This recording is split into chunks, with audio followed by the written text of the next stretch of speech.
નમસ્કાર દર્શક મિત્રો, welcome to the show beyond the mic powered by flip2eblis.com. તો આ કાર્યક્રમમાં આપને અલગ અલગ વ્યક્તિઓની સાથે મુલાકાત કરાવીએ છીએ કે જ્યાં ચર્ચા એવી હોય છે કે જે ખરેખર આપને આપના કરિયરમાં કામ લાગે. અહીંયા વાત એવી હોય છે, સંવાદ એવા હોય છે કે જેમને સાંભળીને આપ ક્યાંક ને ક્યાંક મોટિવેટ થઈ શકો, આપને એક માર્ગદર્શન મળી શકે કે જ્યારે જીવનમાં પડકારો આવે ત્યારે પડકારોનો સામનો કેવી રીતે કરવો અને ત્યારબાદ કઈ રીતે પોતાના મુકામ સુધી તમે પહોંચી શકો છો. અને એવા જ અલગ અલગ વ્યક્તિઓની સાથે આપણે આ કાર્યક્રમમાં મળતા હોઈએ છીએ. ત્યારે આજે એક એવા વ્યક્તિની સાથે આપને મુલાકાત કરાવીશ, એક એવી મહિલા જેમને ટેલિકમ્યુનિકેશન ડેવલપમેન્ટ આ ફિલ્ડમાં પોતાનું ક્યાંક એક એવું નામ બનાવ્યું છે કે જે આજે બધા જ લોકો લગભગ જેમને જાણે છે. કારણ કે વધારે નવાઈની વાત એટલા માટે હોય કારણ કે જ્યારે વાત ટેલિકમ્યુનિકેશન ડેવલપમેન્ટ ફિલ્ડની હોય ત્યારે ભાગ્યે જ તમે સાંભળ્યું હશે કે આ ફિલ્ડમાં કોઈ મહિલા હોય. આ ફિમેલ્સ બહુ ઓછી એવી હોય ને કદાચ ભાગે હશે બી નહીં કે જે આ ફિલ્ડમાં કામ કરતી હશે કે જેમને આટલું પોતાનું નામ બનાવ્યું હોય, કે જેમની કંપની આજે લગભગ એવું કહી શકાય કે ન માત્ર અમદાવાદ, ન માત્ર ઇન્ડિયા પણ ગ્લોબલી કામ કરી રહી છે. જી હા, આજે આપણી સાથે જોડાઈ ગયા છે ઉર્મી લક્કડ શાહ, જેઓ રિનેવ ટેકનોલોજીસના ફાઉન્ડર છે. તો Urmiji, welcome to the show. Thank you. Urmiji, સૌથી પહેલાં જ્યારે આજે આપનું આટલું નામ છે, આજે આ જે કંપની છે એનું એટલું નામ છે, પણ હું એ જાણવા માંગીશ કે જેમ કે મેં કહ્યું કે આ જે એક ફિલ્ડ છે, આ ફિલ્ડમાં બહુ ઓછી ફિમેલ્સ જોવા મળતી હોય છે, તો આપે આ ફિલ્ડની પસંદગી કેવી રીતે કરી એના ઉપર આવતા પહેલાં આપની જર્નીની શરૂઆત ઇન ધીસ ફિલ્ડ પર્ટિક્યુલર, જે અત્યારે આઈટી ફિલ્ડની જ આપણે વાત કરી લઈએ આખી, તો એમાં આપણે આવવાનું વિચાર્યું કેવી રીતે, આ જર્નીની શરૂઆત કેવી રીતે થઈ? ઓકે, મેં ટેકનિકલ બેકગ્રાઉન્ડમાં એજ્યુકેશન લીધું, BCA કર્યું, પછી MCA કર્યું, GLS ઇન્સ્ટિટ્યૂટમાંથી કર્યું. સરસ રીતે એજ્યુકેશન લીધા પછી ડિસ્ટિંક્શન સાથે પાસ થઈ. પછી ત્યારે જેવી પાસ થઈ અને પછી એક રજિસ્ટ્રેશન આવ્યું હતું કદાચ ત્યારે જ, તો મને એવું થયું કે હું જોબ કરું કે કેવી રીતે આમાં ઇન્ડસ્ટ્રીમાં આપણે દાખલ થઈએ. તો મને ટેલિકમ્યુનિકેશન ઇન્ડસ્ટ્રીમાં જ એક જોબ મળી હતી એઝ અ ઇન્ટર્ન સમજો, ટ્રેની સમજો. ત્યાંથી મારી જર્ની સ્ટાર્ટ થઈ.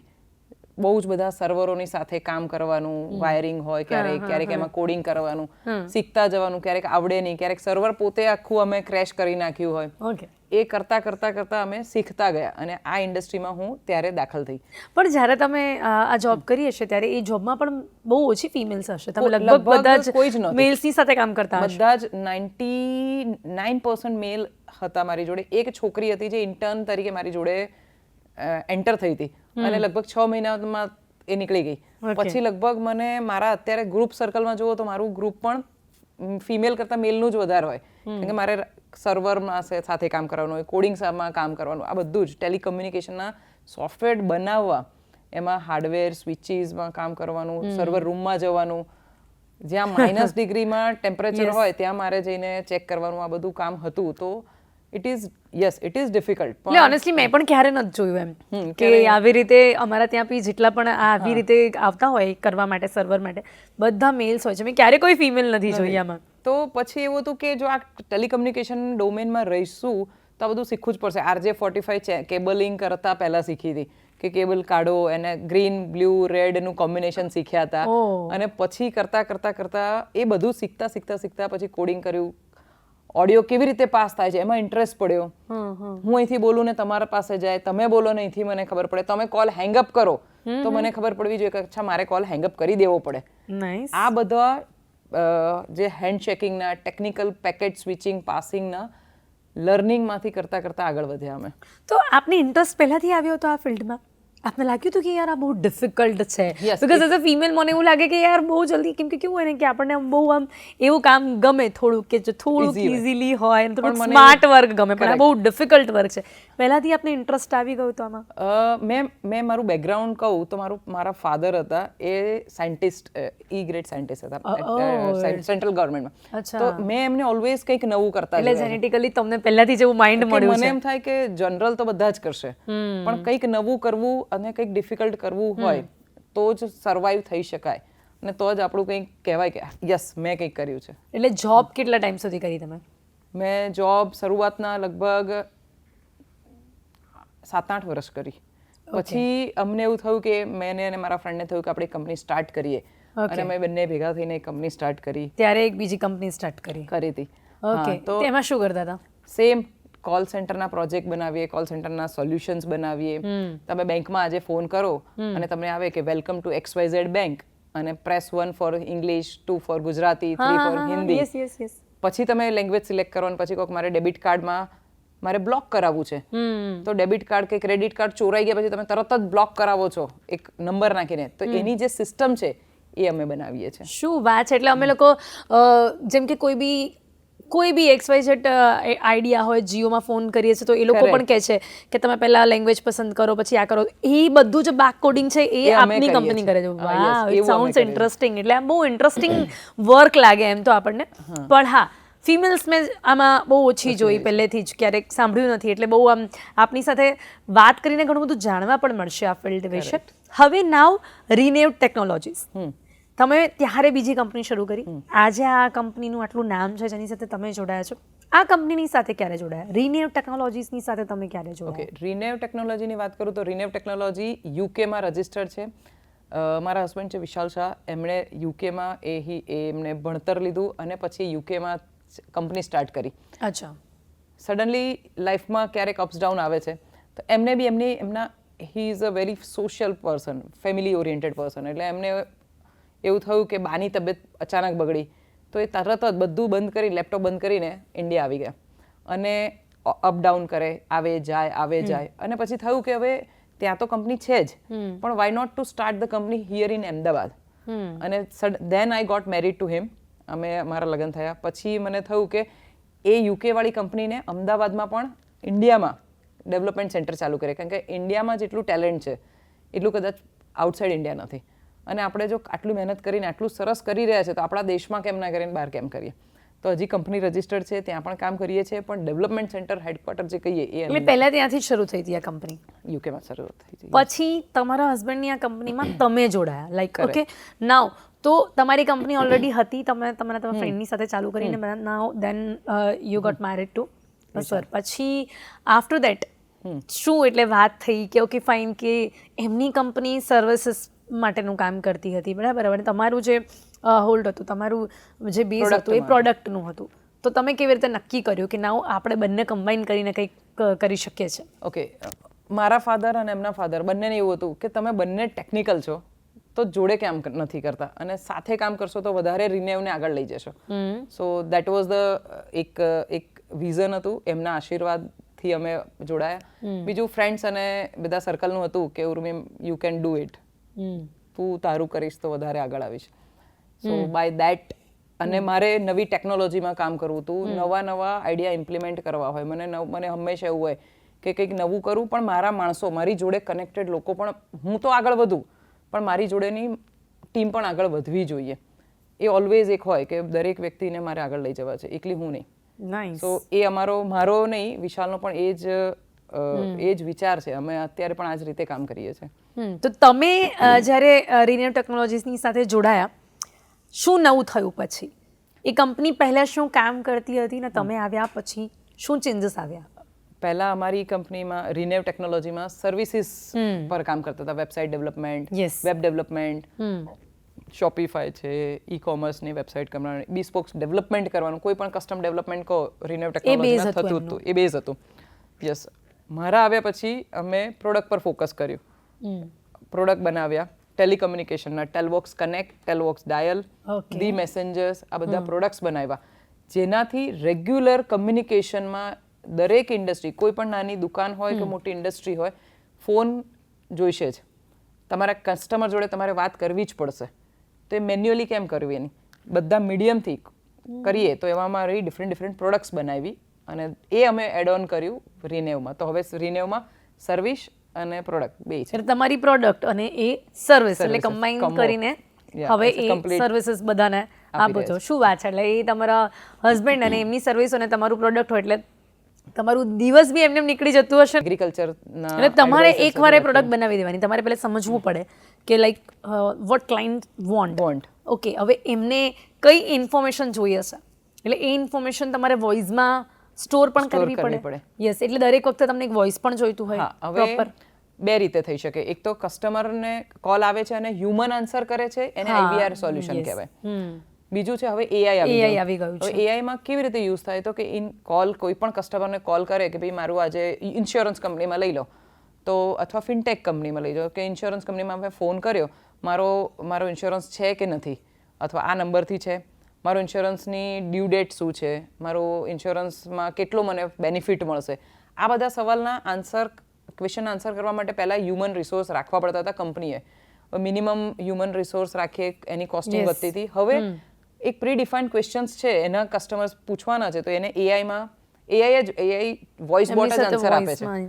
વોઇસ બોટ આન્સર આપે છે તો હ્યુમન નો જે કોસ્ટ છે એ રિડ્યુસ થઈ રહી છે અને એનાથી કંપનીને ફાસ્ટર પણ રિસ્પોન્સ ઉર્મિજી મળે છે. ઓનેસ્ટલી તમે રિપ્લાય કરજો, ટુ બી ઓનેસ્ટ, કે ખરેખર તમને લાગે છે કે AI એટલું સારી રીતે રિસ્પોન્ડ કરી શકે છે? Okay, predefined some questions are there, okay, તમે એ શીખવાડી દો છો એટલે એ બરાબર છે, પણ ઘણી વખત બીજા ઘણા બધા પ્રોબ્લેમ્સ હોય છે કે જે ઘણી વખત હ્યુમન્સ લાઈક એ લોકો ટ્રાય કરે છે પણ એ નથી સમજી શકતું કારણ કે એમાં એટલું જ કહેશે કે જેટલું ફિટ છે. તો એના માટે જો તમને એનાથી સેટિસ્ફેક્ટરી આન્સર નથી મળતો તો તમે બોટ એવું પણ કહે છે કે તમને મારા આન્સરથી સેટિસ્ફેક્શન નથી તો હું તમને હ્યુમન સાથે કોલ ટ્રાન્સફર કરાવું, અમારા એક્ઝિક્યુટિવ સાથે કોલ ટ્રાન્સફર કરાવું. અમારી સિસ્ટમમાં એવું પણ છે કે AI વોઇસ બોટ પર ચેટ બોટ પર આન્સર આપે અને તમને કસ્ટમરને એનાથી સેટિસ્ફેક્શન નથી તો કોલ ટ્રાન્સફર થઈ શકે છે. અચ્છા, અત્યારે AI થી આપના એક્સપિરિયન્સ કેવા? આપની જે કંપની થ્રુ જે પ્રોડક્ટ્સ બની રહી છે એમાં જે તમે AI જ્યાં પણ યુઝ કરી રહ્યા છો રિસ્પોન્ડ કેવા મળી રહ્યા છે? AI કેટલા % કહી શકો હજી? રિસ્પોન્સ સારો મળી રહ્યો છે બટ હા ઇન જનરલ પબ્લિકમાં એનું એક્સેપ્ટન્સ હજી નથી આવતું. એટલે હું કહું એનો આન્સર રેશિયો કદાચ 50% હશે. જેમ કે કોઈ ફોન ઉપાડે અને ખબર પડે કે સામે AI વોઇસ બોટ બોલે છે, લોકો હેંગઅપ કરી નાખે. મેઇનલી કમ્પ્લેન્ટ્સમાં કદાચ હજી નથી થતું. કમ્પ્લેન્ટ્સમાં નથી થતું પણ એવા સમયે કોલ સેન્ટરનું ડાયલર સોલ્યુશન્સ મેન પાવરને કોલ ડાયવર્ટ કરીને વાપરી શકીએ છીએ. Yes, exactly. અમારી પાસે ડિફરન્ટ સોલ્યુશન છે કે ભાઈ કોલ આવે છે તો વોઇસ બોટથી સોલ્યુશન લઈ લો, વોઇસ બોટ નથી કામ કરતું તો IVR છે, IVR થી કામ નથી કરતું તો હ્યુમન પર કોલ ટ્રાન્સફર કરી એટલે ડાયલર સોલ્યુશન આખું કમ્પ્લીટ સોલ્યુશન છે. હવે કોઈને સોલ્યુશન નથી જોઈતું, કોઈને WhatsApp મેસેજીસ થી કરવું છે તો મેસેન્જિંગ મેસેન્જર નામની it depends on the client demand. હા, તો WhatsApp મેસેન્જર પર આપણું સોલ્યુશન મળી શકે છે. હવે કોઈને એવું છે કે મેં કમ્પ્લેન કરી છે, એક્ઝામ્પલ કે આપણે બહુ જ પાણી ભરાઈ ગયા હતા અમદાવાદમાં હમણાં, તો પાણી ભરાઈ ગયાની કમ્પ્લેન કરે કે કોઈ ઝાડ પડ્યાની કમ્પ્લેન કરે તો એ ટિકિટ જનરેટ થાય તમે વોઇસથી એટલે કોલથી, WhatsApp મેસેજથી, ઈમેલથી, ગમે તે મીડિયમથી. ઘણી વખત તો બીજી એવા ક્લાયન્ટ્સ પણ આવતા હશે ને તો પછી ઓલ ઓફ સડન તરત જ એમને આવી કોઈ સિચ્યુએશન ક્રિએટ થઈ એટલે તમને તરત જ કે આવું પ્રોડક્ટ બનાવી આપો તો તમે બહુ ઝડપથી બનાવી આપતા હશો. કરેક્ટ, અમારી પાસે ડાયનેમિક પ્રોડક્ટ છે કે જે અમે તમને સોલ્યુશન તરત જ ડિલિવર કરી શકીએ. કેટલી ડિમાન્ડ છે અત્યારે આવા પ્રોડક્ટ્સની? ઓમની ચેનલ ખાસ કઈ ઇન્ડસ્ટ્રીમાં?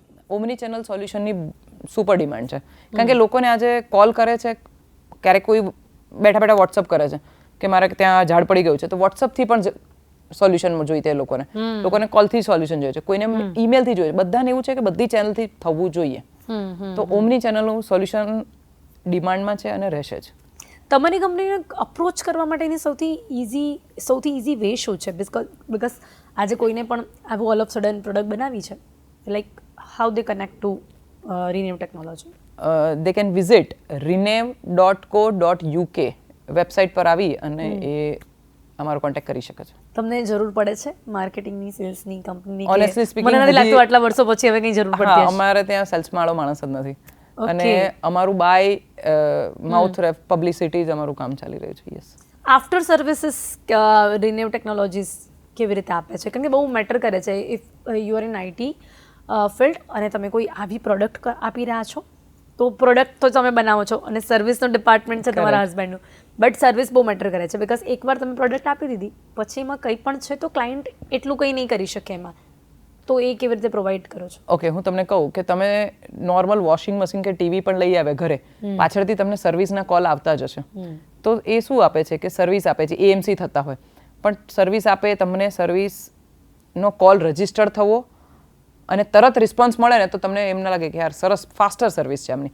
તો અમારી પાસે સોલ્યુશન છે ઓમની ચેનલ ટિકિટ સોલ્યુશન, જે તમે કોઈ પણ જગ્યાએથી કમ્પ્લેન કરો, ટિકિટ રેઝ કરો એટલે અમારે ત્યાં ટિકિટ રેઝ થઈ જાય અને રિસ્પેક્ટિવ પ્રોડક્ટના ડિપાર્ટમેન્ટમાં એ ટિકિટ અસાઇન થઈ જાય અને અસાઇન થયા પછી તમને પણ રિસ્પોન્સ મળી જાય કે વોટ્સઅપ પર કે ઈમેલ પર કે ભાઈ તમારી ટિકિટ અસાઇન થઈ ગઈ છે, આ વ્યક્તિ તમને શોર્ટમાં આન્સર કરશે. હવે એ જ વ્યક્તિ 2 કલાકના SLAમાં એને રિઝોલ્વ કરવાનો હોય, 3 કલાકનો SLA હોય, કોઈ ડિપેન્ડિંગ અપોન ધ ક્વેરી કે ઇશ્યુ, એનો SLA આપણે ડિફાઇન કરતા હોઈએ. એ SLAમાં એ ઇશ્યુ રિઝોલ્વ થવો જોઈએ. ના થાય તો SLA બ્રીચ થાય. આ બધું જ અમારું સેટ છે. અમે આ પ્રોડક્ટ આપીએ છીએ તો અમે પણ ઇમ્પ્લિમેન્ટ ઓબ્વિયસલી કરીએ જ છીએ. એટલે અમારું પણ એવું ક્યારે થાય ઉર્મિજી કે તમે લાઈક નંબર્સ અસાઇન કર્યા હોય કે આની માટે આ હોય, પણ ક્યાંક કોઈ નંબર કોઈ બીજા ઉપર ટ્રાન્સફર થાય કે 2 કર્યું હોય તો કદાચ 3 નું કંઈ રિસ્પોન્ડ થાય, બેક ટુ મેન્યુ ના થાય, એવું કદાચ કઈ પ્રોબ્લેમ્સ થાય છે? 100% ના થાય એવું, કારણ કે આટલા વર્ષો પછી તો પોસિબલ જ નથી. થાય જ નહીં. યસ, આવે તો કોઈ બહુ લાઈક ટેકનિકલ કંઈક ઇશ્યુ આવે તો તમારે આફ્ટર સર્વિસમાં એ લોકોને સોલ્વ આઉટ કરવું પડે. થઈ જાય. પણ એ ઇનિશિયલ સેટઅપ અને કન્ફિગરેશનના ઇનિશિયલ પિરિયડમાં જે પ્રોપર થઈ જતું હોય. ઓકે, એકવાર સેટ થયા પછી કોઈ ટેન્શન નથી. AI આવ્યા પછી કામ કેટલું ઇઝી થયું, ખાસ તમારી કંપનીમાં, તમારી પ્રોડક્ટમાં? AI આવ્યા પછી યસ, ફાસ્ટર ડેવલપમેન્ટ થવા માંડ્યું. બીજા નવા નવા કન્સેપ્ટ, નવા નવા વિચારો, ઓપ્શન્સ મળી રહ્યા છે. એક્ઝામ્પલ, AI ને તમે એક વસ્તુ પૂછો, AI તમને 5 વસ્તુના આન્સર આપે છે. તો એ હ્યુમન થિંકિંગ આપણું ફાસ્ટર થયું કે ભાઈ એક આ વસ્તુને બદલે આવું કરીએ તો વધારે સારું, આવું કરીએ તો સારું, આમાં એડ ઓન આ કરીએ તો સારું. એ બહુ ઇમ્પ્રુવમેન્ટ થયું છે. એટલે તમને લાગે છે કે લાઈક AI આવ્યા પછી થોડુંક જે કદાચ તમારા એમ્પ્લોઈઝ હોય એ બી તમારા ઓછા થયા હોય, ઓર તમારું ટાઈમ એ તો બચ્યું જ છે, પ્રોડક્ટમાં પણ તમે કંઈક વધારે ઇનોવેટિવ કરી શકો છો? યસ, અમે પ્રોડક્ટમાં ઇનોવેશન બહુ જ કરી રહ્યા છે. અમારે એમ્પ્લોયને ઇમ્પેક્ટ નથી થઈ. ટચવુડ અમે કોઈ એમ્પ્લોયને કશું જ લે ઓફ કે એવું કશું થયું નથી. પણ હા, એમની સ્કિલમાં, એ લોકો જ્યારે અહીંયા હતા એમની સ્કિલમાં અહીંયા સુધીનો ડિફરન્સ આવ્યો છે. અપડેટ થવું પડે છે. દે અપગ્રેડ. અને અમે અમારા એમ્પ્લોયને અપગ્રેડ કરવા માટે પણ ફૂલ પ્રયત્ન કરીએ. જેટલી પ્રોડક્ટને અપગ્રેડ કરીએ ને, અમારા એમ્પ્લોય પણ અપગ્રેડ થવા જ જોઈએ. કારણ કે સ્પેશિયલ કંઈક તમે કરતા હો છો તમારા એમ્પ્લોયીઝને અપગ્રેડ રાખવા માટે? એમને નવી હા, એ પણ કરીએ. અમે કંઈક નવું શીખીએ તો એમને શીખવાડીએ. બીજું કોઈ પણ નવો એમ્પ્લોય, કોઈ પણ એક એમ્પ્લોય કંઈ પણ શીખે તો અમારી કંપનીમાં એવો નિયમ છે કે બધાને એને કહેવાનું કે ભાઈ હું આજે આ નવું શીખ્યો, ભલે તમને લાગતું વળગતું હોય કે નહીં, બધાને સમજાવવાનું અને કહેવાનું. અને એક પ્રોબ્લેમ છે, મારો એકનો નથી, બધાનો છે. આપનું જે નેટવર્ક છે કઈ કઈ કન્ટ્રીઝમાં છે અને કેવી રીતે એસ્ટાબ્લિશ કરી શક્યા છો? બિકોઝ બેઝ તો અહીંયા છે, તો નો ડાઉટલી તમે સ્ટાર્ટ તો ત્યાંથી કર્યું હતું તમારા હસબન્ડ થ્રુ, પણ હવે અત્યારે બીજી કઈ કઈ કન્ટ્રીઝમાં તમારું નેટવર્ક છે ને કેવી રીતે એસ્ટાબ્લિશ થઈ શક્યું છે? આપણા ચેનલ પાર્ટનર્સ છે આપણી પાસે. અમારા સેલ્સના માણસો હોય કે એ લોકો, જેમ કીધું કે સેલ્સના માણસો રાખવાથી કંપની કામ વધતું નથી, રાઈટ? એના પાછળ આપણે ટાઈમ આપવો પડે છે. તો બેટર અમે ચેનલ પાર્ટનર રાખ્યા છે. જે ચેનલ પાર્ટનર જ આપણું કામ મોસ્ટલી કરતા હોય છે અને રેફરન્સથી જ આપણું વધારે થતું હોય છે. પણ આપણું વધારે કામ છે US, UK, Indonesia, Philippines. Okay, તો ત્યાં આગળ પણ આપ એવી પ્રોડક્ટ્સ પ્રોવાઈડ કરો છો? કરેક્ટ. કારણ કે કોલ, વોટ્સઅપ, મેસેજીસ, કમ્યુનિકેશન બધી જ આખા વર્લ્ડમાં જ જોઈએ છે. નહીં તો ઉર્મિજી, અહીંયા ઇન્ડિયામાં જેમ કે આપની આ કંપની આ પ્રોડક્ટ બનાવે છે, તો કોમ્પિટિશન ખરી ત્યાં બહાર ઇન્ડિયામાં આ પ્રોડક્ટ્સ? કોમ્પિટિશન ખરી, યસ. ઓનલી ઇન ઇન્ડિયા ઓર બહારની કન્ટ્રીઝમાં પણ આ પ્રોડક્ટ્સ? યસ, થોડી ઘણી કોમ્પિટિશન છે, પણ મને મારા પ્રોડક્ટ પર એટલો કોન્ફિડન્સ છે. તો આપની યુએસપી શું છે?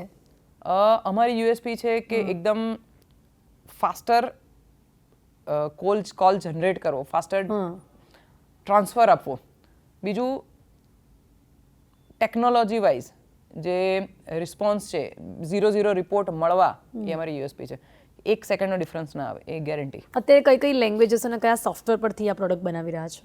અમે કામ કરીએ છીએ C, VoIP, Linux, PHP, Laravel છે, અને લેટેસ્ટ જે અમારું છે જે ટેલવોક્સ ડાયલ છે અમારું બનેલું છે, Node.js, React.js એમાં બનેલું છે. એવું લાગે છે ઉર્મિજી આટલું બધું આજે કરી રહ્યા છો ને, તો આપણે જ્યારે બેકગ્રાઉન્ડ આપણે જઈએ ને ત્યારે એજ્યુકેશનમાં C is the most important thing. લાગે છે કે બેઝ બધી જ લેંગ્વેજમાં C જ છે. C આવડે એટલે તમે બધી જ રીતે થઈ જાઓ. એટલે મારે ત્યાં બધા ઇન્ટર્ન્સ આવતા હોય છોકરાઓ, જે MCA વાળા આવતા હોય, MSc IT વાળા, એન્જિનિયરિંગના, હું એમને એક જ વસ્તુ શીખવાડું, તમે પાયથન નહીં શીખો કે આ નહીં શીખો કે ચાલશે, પહેલા C શીખો. બેઝ આપણને ABCD શીખવાડતા હતા ત્યારે આપણને C++, હા, તો એ બેઝ શીખો. અને સ્ટુડન્ટ્સ જો એ બેઝ ક્લિયર કરશે ને તો પછી એમને લાઈફમાં કોઈ પણ જગ્યાએ કોઈ પણ ટેકનોલોજી ઇનફેક્ટ તમે પણ એવી રીતે જ કર્યું છે ને પહેલા C++ ને પછી આમાં જ કામ કરતા હતા update થતા ગયા. આગળ આવ્યા છે. યસ, એટલે કોઈ બી સ્ટુડન્ટ્સને તમારી એ જ એડવાઇસ રહેશે ને કે આપણે જો આમાં આગળ વધવું હોય છે તો પહેલા હજી પણ AI આવ્યા પછી પણ મોસ્ટ ઇમ્પોર્ટન્ટ તો C લેંગ્વેજ. આજે પણ અમારે ત્યાં કોઈ પણ ટ્રેનિંગ આવશે અમે એને સી ફંડામેન્ટલ્સ જ શીખવાડીશું અને કરાવીશું. આજે પણ એ જ ચાલે છે અમારે. તો AI પર તમારો વ્યૂ શું છે? ચલો આજે બી તમે સ્ટુડન્ટ્સને એડવાઇસ આપો છો કે C++ આ બેઝિક લેંગ્વેજીસ છે, બટ AI આવ્યા પછી તો તમે એને જે બી કહેશો કે સીમાં આ કોડિંગ લખી આપો તો એ લખી આપશે. એટલે અમે જ્યારે ઇન્ટર્ન્સ આવે ને ત્યારે અમે એને કહીએ કે તું ઇન્ટર્નશિપ માટે આવ્યો છો તો AI નહીં વાપરે. 1-2 મહિના અમે એનું AI બંધ કરાવી દઈએ, એને જાતે એનું બ્રેન ડેવલપ થવા દઈએ. અને ઇઝ ઇટ નેસેસરી તમને લાગે છે AI પર આવ્યા પછી પણ તમે આવી રીતે ટ્રેનિંગ આપો છો જરૂરી છે? હા, કારણ કે 3જા મહિના પછી એની ટ્રેનિંગમાં AI આપી દઈએ છીએ અમે એને. પણ પહેલાં એને તો વિચારવા દઈએ કે શું થઈ રહ્યું છે. બધું રેડીમેડ મળે તો ખબર કેવી રીતે પડશે કે પાછળ શું થઈ રહ્યું છે. એકવાર પાછળ જોયું હશે તો ખબર પડે કે અચ્છા આ બેકબોન છે. હા, અમે એવું નથી કરતા કે એને AI નથી જ વાપરવાનો, એ વાપરવાનો છે. જેવો ઓફિસની બહાર ગયો એ વાપરવાનો છે, પણ કોર સમજવા આવીએ. પણ જરૂરી છે ખરી? આપને લાગે છે કે જો હવે આવી જ ગયું છે બરાબર AI, તમે કોઈ બી તમારો એમ્પ્લોય છે એ તો કરવાનો જ છે, પછી એને ન આવડતું હોય પેલું ના શીખે તો બી જરૂર છે ખરી બેઝની આજે? ના, નહીં શીખે તો ચાલશે. ઘણા લોકોને નથી આવડતું તો બી ઘણી સારી પોઝિશન પર બેઠા છે because of AI. Because of AI. પણ કરેલું હશે તો એ ઓલવેઝ એડ ઓન રહેશે, તમારી પર્સનલ USP રહેશે. જેમ હું આજે કહું છું કે ઘણી બધી કમ્યુનિકેશનમાં બધા જ હશે, પણ મને મારા પ્રોડક્ટમાં શું ચાલી રહ્યું છે એ મને પર્સનલી ખબર છે. કે કોલ આવ્યો તો ક્યાં ગયો, શું થયું, બધું જ અમને પોતાને ખબર છે કારણ કે અમે કરેલું છે. એટલે બીજી કન્ટ્રીઝની તમે વાત કરી કે જ્યાં તમે તમારી પ્રોડક્ટ્સ આપતા હોવ છો, તો ત્યાં એ લોકોની સાથેનું સર્વિસનો કમ્યુનિકેશનનો એક્સપિરિયન્સ કેવો રહે છે કમ્પેરિંગ ટુ ઇન્ડિયા? સર્વિસનો એક્સપિરિયન્સ બહુ સારો છે કે એ લોકો આઉટસાઇડ ઇન્ડિયા હોય છે ને તો એ લોકો એમની રિક્વાયરમેન્ટમાં બહુ ક્લિયર હોય છે કે મારી આ રિક્વાયરમેન્ટ છે. એકવાર એ રિક્વાયરમેન્ટ ફ્રીઝ થયા પછી દે સ્ટીક ટુ દેટ રિક્વાયરમેન્ટ, એમાં ચેન્જ આવતો નથી. એડ ઓન પણ કંઈ પણ ફીચર જોઈએ તો એ ઓલવેઝ એમ કે ઉર્મી મેડમ આને આ 2 ફીચર નવા એડ ઓન જોઈએ છે. જ્યારે આપણે અહીંયા ઇન્ડિયામાં થોડું એવું છે કે આટલું લીધું છે તો આટલું તો આપણે જેમ કે શાકભાજી લઈએ એટલે કોથમીર મરચાની જોડે આપી દો ને. આઈટીમાં પણ એવું કરતા હોય છે આપણે. કરતા હોય છે, ધેટ્સ ઇન્ડિયન મેન્ટાલિટી. તો પણ તમને હવે એક્સપિરિયન્સ થઈ ગયો હશે કે કઈ કન્ટ્રીમાં કોઈની સાથે કેવી રીતે ડીલ કરવી. ઇનફેક્ટ તમે બંને હસબન્ડ વાઈફ છો એટલે બંનેને ખબર છે કે લાઈક ક્યાં સર્વિસમાં શું કરવું છે, ક્યાં પ્રોડક્ટમાં શું કરવું છે. ઉર્મિજી, શું લાગે છે આ ફિલ્ડમાં ફિમેલ્સ કેમ નથી? જેમ મેં કીધું કે ટેલિકમ્યુનિકેશનમાં બહુ સેકન્ડનો હિસાબ સાથે કામ કરવાનું હોય છે. જો 1 સેકન્ડ પણ કોલ ડાઉન થયા, સર્વર ડાઉન થયું તો બહુ જ બધું હલી જાય કે બહુ જ બધા લોકો ફ્રી બેસી જાય. તમારો કોલ 5 મિનિટ માટે બંધ થઈ જાય તો શું થાય? તેવી રીતે અમારા સોફ્ટવેર જો 5 મિનિટ માટે બંધ થાય તો એની પાછળ યુઝ કરવાવાળા કદાચ 200 જણા 500 જણા ફ્રી બેસી જાય, તો એના માટે 100% અપટાઈમ આપવો પડે. હવે આવો વસ્તુ એક તો કોઈ ફિમેલને ફેમિલી સપોર્ટ વગર શક્ય જ નથી. આજે હું જ્યારે બિફોર મેરેજ હું કહું છું મારા પપ્પાનો બહુ જ મને બેકબોનથી સપોર્ટ હતો to start this, to go in this technology. તો હવે મારા ઇનલોઝવાળા ફેમિલીનો પણ એટલો જ સપોર્ટ છે. Then only I can survive in this telecommunication domain. Yes, એટલા માટે આપણા ઇન્ડિયામાં ઓછું જોવા મળે કે ફિમેલ્સ આ ફિલ્ડમાં હોય. ઉર્મિજી, આટલી સરસ તમારી કંપની વર્ક કરી રહી છે, તમે સોસાયટી માટે શું કરો છો? સોસાયટી માટે જેમ મેં કીધું કે મને એવું હોય કે કંઈક સોલ્યુશન મેન્યુઅલી કોઈ કામ કરતો હોય મને એમ થાય કે એને આપણે ટેકનોલોજી ડ્રીવન કેમ ના કરીએ. જેમ છે કે જૈન કમ્યુનિટી છે, અમે જૈન છીએ તો જૈનોમાં એવરી યર પર્યુષણ આવે, એ લોકો કંઈ ને કંઈ ડોનેશન કરે કે આંગી લખાવે, ચડાવા લખાવે પર્યુષણમાં રાતે, તો બધું મેન્યુઅલ થતું હોય. તમે ચોપડો અકાઉન્ટન્ટ હોય ને ચોપડામાં લખે કે ભાઈ આજે મેં 2 લાખ રૂપિયા લખાયા, આજે મેં 500 રૂપિયા જીવદયામાં લખાયા. હવે લખાવ્યા પછી એની પેમેન્ટ લેવું, એ લખાવ્યા પછી એ બધું હિસાબ રાખવો એ મહિનાઓ સુધી ચાલતો હોય. એ બધી પ્રોસેસ મેન્યુઅલ હતી અત્યાર સુધી. તો એ વસ્તુ હિસાબ અમે મેનેજ કરતા હતા. મારા સસરા છે એ ફાઉન્ડર ટ્રસ્ટી છે એક સંઘના અમદાવાદના. તો મને એ અમારા ઘરે હિસાબ જોવું, હું બધું જોતા હોઈએ એટલે અમને એમ થાય કે આનું ઓટોમેટેડ સોલ્યુશન બનાવવું છે. એટલે અમે એક શ્રી સંઘ નામનું સોલ્યુશન બનાવ્યું છે જે ચેરિટેબલ ટ્રસ્ટ જૈન સંઘના કોઈ પણ હિસાબ કિતાબ માટેનું એકદમ ટ્રાન્સપરન્સી આપે એવું છે કે જે તમે જાતે અહીંયા બેઠા બેઠા તમને મન થયું કે આજે મારે 500 રૂપિયા જીવદયામાં લખાવા છે તો તમારી એપ્લિકેશનથી જીવદયામાં લખાવો. એટલે ત્યાં પણ તમે તમારી થઈ જાય. ટેકનોલોજીનો ઉપયોગ કરીને ઉપયોગ સોસાયટી કરે. માટે કંઈ કર્યું છું. Very good, very good. હવે સમય ઓછો છે પણ હું પૂછીશ કે ફ્યુચર પ્લાનિંગ શું છે તમારી કંપનીનું, તમારું? કારણ કે એક તો એઆઈ આવી ગયું છે અને તમારી કંપની ઓલરેડી આટલી સારી એસ્ટાબ્લિશ છે, આ પ્રોડક્ટની એટલી ડિમાન્ડ છે, તો with the use of AI શું ફ્યુચર જોવા મળશે? ફ્યુચરમાં અમને એમ થાય કે દરેક વ્યક્તિ ટેકનોલોજીનો યુઝ કરે અને ટેકનોલોજીથી, જેમ કે મેં કીધું, સોસાયટી પણ યુઝ કરે. જે મેન્યુઅલ વર્ક કરી રહ્યા છો, જાતે ચોપડા મેનેજ કરો છો, જાતે કોલ કરો છો, એ બધું નહીં કરો. દરેક બિઝનેસમાં લીડ માર્કેટિંગ કરતા જશે લોકો, તો મેન્યુઅલી કોલ કરે, પછી ફોલોઅપ લે જાતે. કે હું કોઈ પણ વ્યક્તિ બિઝનેસમાં એવું કહે કે ભાઈ આજે મીટિંગ છે કે 2 દિવસ પછી ફોન કરજો ને, તો મેન્યુઅલી એક્સેલમાં રાખે કે ડાયરીમાં રાખે, તો એ ડાયરીમાં ભૂલાઈ જાય. પણ તમારી પાસે જો સોલ્યુશન હોય જે તમને સામેથી રિમાઇન્ડર કરાવે કે આજે 2 વાગ્યાનો કોલ છે, તો તમારું પરફોર્મન્સ અને બિઝનેસનું પરફોર્મન્સ પણ વધશે. તો મને એ મારું વિઝન છે કે દરેક લોકોએ ટેકનોલોજી એડપ્ટ કરવી જોઈએ. એટલે અમે ફ્યુચરમાં એવું જ કંઈક જોઈશું રિન્યુ ટેકનોલોજીમાં. કરેક્ટ. જી, ઓકે. તો સમય આપણી પાસે આટલો જ હતો તો ચર્ચાને સમાપ્ત કરવી પડશે, પણ તમારી પાસેથી ખરેખર ઘણું બધું જાણવા મળ્યું, ઘણું બધું શીખવા મળ્યું કે એઝ અ ફિમેલ બધું જ મેનેજ કરીને પણ આપણે કેવી રીતે આગળ વધી શકીએ છીએ, એવી ઘણી એડવાઇઝીસ પણ ઘણી ફિમેલ્સને મળી હશે. થેન્ક યુ સો મચ અમારી સાથે જોડાવા બદલ. All the best for the future. Thank you. તો દર્શક મિત્રો, આજે બિયોન્ડ ધ માઇક કાર્યક્રમમાં આપણે મળ્યા ઉર્મી લક્કડ શાહજીને, કે જેમણે આપણને ઘણું બધું શીખવાડ્યું કે યસ, ટેલિકમ્યુનિકેશન ડેવલપમેન્ટ આ ફિલ્ડમાં પણ ફિમેલ્સ કામ કરી શકે છે. ન માત્ર કામ, પણ એનાથી પણ વધારે નામ બનાવી શકે છે. એકમાત્ર એવું નામ કે જે તમને આ ફિલ્ડમાં સંભળાય, કેટલું સારું લાગે, કેટલું પ્રાઉડ આપણને ફીલ થાય. યસ, અને એટલા જ માટે એમની સાથે ચર્ચા કરીને આપને પણ માર્ગદર્શન આપવાનો પ્રયાસ કર્યો છે કે એવું કોઈ ફિલ્ડ નથી કે જ્યાં હવે ફિમેલ કામ નથી કરી શકતી. તો બસ અત્યારે આ કાર્યક્રમમાં બસ આટલું જ. ફરીથી મળીશું આવા જ અલગ અલગ વ્યક્તિઓની સાથે, પર્સનાલિટીઝની સાથે. ત્યાં સુધી રજા આપશો. નમસ્કાર.